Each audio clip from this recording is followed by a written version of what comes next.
Hello guys, welcome to the online platform of Law Prep judiciary. आज के इस video में हम बात करने वाले हैं जो बहुत सारे स्टूडेंट्स के माइंड में कभी ना कभी डाउट आया ही होगा कि अडॉप्शन जो कि हमारे जुवेनाइल जस्टिस एक्ट से भी गवर्न है और हमारे Hindu adoption and maintenance act से भी गवर्न है। तो बेसिक डिफरेंस क्या है इन दोनों के अडॉप्शन के प्रोसीजर में, और ये दोनों एक्ट जो हमारा हिंदू लॉ में और जुवेनाइल जस्टिस एक्ट में जो अडॉप्शन का प्रोसीजर दे रखा है वो कैसे एक दूसरे से अलग है और क्या क्या की डिफरेंसेस है इन दोनों के बीच में। तो चलिए फटाफट से हम अपना ये सेशन स्टार्ट करते हैं जो कि बात करेगा कि दोनों एक्ट्स में क्या डिफरेंस है और अडॉप्शन के प्रोसीजर में जुवेनाइल जस्टिस एक्ट में और हमारे हिंदू अडॉप्शन मेंटेनेंस एक्ट में क्या क्या डिफरेंसेस, मेजर डिफरेंसेस बताए गए हैं। चलिए स्टार्ट करते हैं। तो फर्स्ट पॉइंट है जो बहुत ही बेसिक है, वो बात कर रहा है कि गवर्न किससे होगा, कौन सा एक्ट है जो हिंदू लॉ में अडॉप्शन को गवर्न करेगा और कौन सा एक्ट है जो जुवेनाइल जस्टिस एक्ट में गवर्न करेगा हमारे अडॉप्शन के प्रोसीजर को। तो हमारा एक्ट है हिंदू लॉ का, govern by Hindu adoption and maintenance act 1956। सारा जो प्रोसीजर है हिंदू लॉ का वो Hindu adoption and maintenance act 1956 से गवर्न होगा। सेकेंडली, यहाँ पे जुवेनाइल जस्टिस एक्ट में हमारा juvenile justice act care and protection of childrens act है 2015 का, जो कि कॉम्प्रिहेंसिवली अडॉप्शन का प्रोसीजर बताता है। नेक्स्ट जो मेजर पॉइंट है वो है इसकी एप्लीकेबिलिटी का। ये है सबसे इंपॉर्टेंट पोर्शन जिसके बारे में हम इस वीडियो में बात करेंगे।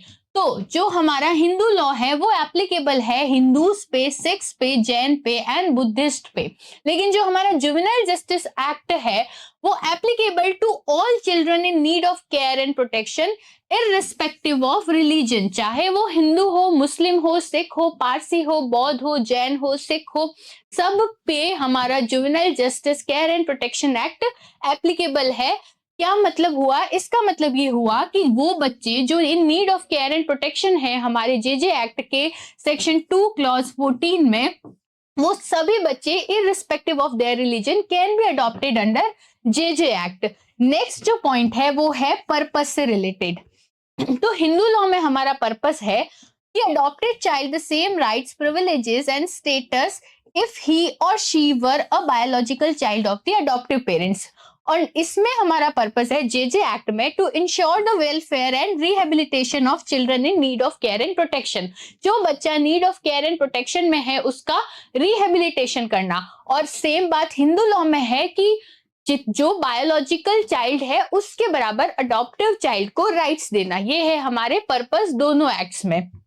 नेक्स्ट हम बात करते हैं रिक्वायरमेंट्स फॉर अडॉप्टिव पेरेंट्स। क्या क्या रिक्वायरमेंट्स है जो लोग अडॉप्ट कर रहे हैं उनको फुलफिल करनी पड़ेगी। पहली बात है he must B Hindu, sound mind, not minor and capable of taking care of the child. Similarly JJ act में जो बात कर रहा है कौन कौन अडॉप्ट कर सकता है उस बारे में, ही कैन बी इंडिविजुअल, या तो वो सिंगल हो सकता है या वो डाइवर्स पर्सन भी हो सकता है, और couple can also adopt under JJ act. Next बात है he must be physically fit, financially sound, mentally alert and highly motivated for providing good upbringing to the children who is adopted. Next जो major area है difference का उसके बारे में हम बात करेंगे।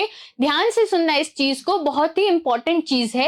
अ male can adopt a girl child if difference of age is 21 year. Hindu law में अगर एक मेल है उसको गर्ल चाइल्ड अडॉप्ट करनी है तो जो एज डिफरेंस है वो कितना होना चाहिए? Of 21 years. And vice versa also applicable to a female who wants to adopt a male child, वहां पे भी जो एज डिफरेंस है वो 21 ईयर का होना चाहिए। लेकिन पॉइंट ऑफ डिफरेंस क्या है जेजे एक्ट में? A male person can not adopt a girl child at all, यानी अगर कपल नहीं है, अगर सिंगल मेल पर्सन है तो जुवेनाइल जस्टिस एक्ट में he is not allowed to adopt a girl child. Next हम बात करते हैं रिक्वायरमेंट्स फॉर अडॉप्शन। क्या क्या रिक्वायरमेंट्स है जो फुलफिल होनी जरूरी है? पहली बात है must have capacity and the right to take in adoption, must have given consent if married, अगर कपल है तो दोनों की कंसेंट होनी जरूरी है। Must not have a living biological son, sons और सन्स सीधी सी बात है कि हिंदू लॉ में अगर कोई पेरेंट अडॉप्ट करना चाहते हैं तो उनका सन नहीं होना चाहिए, सन्स नहीं होना चाहिए और सन नहीं होना चाहिए, मतलब 3 जनरेशन तक उनकी फैमिली में सन नहीं होना चाहिए। और अगर डॉटर की बात है तो डॉटर नहीं होनी चाहिए या फिर सन्स डॉटर नहीं होनी चाहिए। लेकिन अगर हम जुवेनाइल जस्टिस एक्ट में अडॉप्शन की बात करें तो यहाँ पे क्या रिक्वायरमेंट्स है कि for adoptive parents not to have any biological child, है ना। यहाँ ऐसी कोई रिक्वायरमेंट नहीं है कि जो अडॉप्टिव पेरेंट्स है, जो प्रोस्पेक्टिव अडॉप्टिव पेरेंट्स है, उनका कोई बायोलॉजिकल चाइल्ड होना चाहिए या नहीं होना चाहिए। इस बारे में जेजे एक्ट में कोई भी चीज नहीं दे रखी है। दैट मीन्स यहाँ पे ये जो प्रोविजन है ये एप्लीकेबल नहीं होगा। नेक्स्ट हम बात करते हैं हमारे प्रोसीजर की। हिंदू लॉ में जो सर्टिफिकेट ऑफ अडॉप्शन है वो किसके द्वारा दिया जाता है? कोर्ट के द्वारा।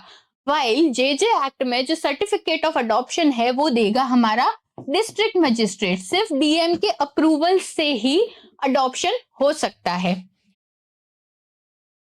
नेक्स्ट है कंसेंट, है ना। हिंदू लॉ में अगर किसी बच्चे को अडॉप्ट करना है तो बायोलॉजिकल पेरेंट्स की कंसेंट है वो रिक्वायर्ड है। लेकिन अगर जुवेनाइल जस्टिस एक्ट में हमको किसी बच्चे को अडॉप्ट करना है तो वहां पे इम्प्लाइडली बच्चा कौन है? या तो ऑर्फन है या सरेंडर्ड है या अबांडेड चाइल्ड है ना। इन 3 बच्चों के ही अडॉप्शन की हम मेजरली बात कर रहे हैं। तो उस कंडीशन में पेरेंट्स या गार्जियन की जो कंसेंट है वो रिक्वायर्ड नहीं है। ठीक है। नेक्स्ट बात है, अगर इंटर कंट्री रिलेटिव अडॉप्शन करना है, मतलब कि एक कंट्री से दूसरी कंट्री में रहने वाले किसी रिलेटिव को हमें अपना बच्चा अडॉप्शन में देना है, तो उस केस में पेरेंट्स की या गार्जियन की जो कंसेंट है वो क्या है? रिक्वायर्ड है अंडर जेजे एक्ट। नेक्स्ट बात करते हैं हम इफेक्ट क्या होगा। तो इफेक्ट इन दोनों केसेस में एक ही इफेक्ट हो रहा है अडॉप्शन से। क्या इफेक्ट हो रहा है? Adopted child becomes the legal heirs of the adoptive parents, है ना। उनका लीगल हायर बन जाएगा और severs ties with biological family, मतलब कि जितने भी उसकी बायोलॉजिकल फैमिली से जो उसके पुराने रिलेशंस थे वो सारे खत्म हो जाएंगे। यहाँ पे ये बात है कि जितने भी लीगल राइट्स और प्रिविलेजेस एक बायोलॉजिकल चाइल्ड को होते हैं बीइंग अ नेचुरल चाइल्ड, तो वो सारे जो प्रिविलेजेस है, जो सारे राइट्स है, वो किसको मिल जाएंगे? अडॉप्टिव चाइल्ड को। और उसके बाद में birth parents rights are terminated and child becomes the part of the adoptive family, मतलब वो उसी अडॉप्टिव फैमिली का एक पार्ट बन जाएगा।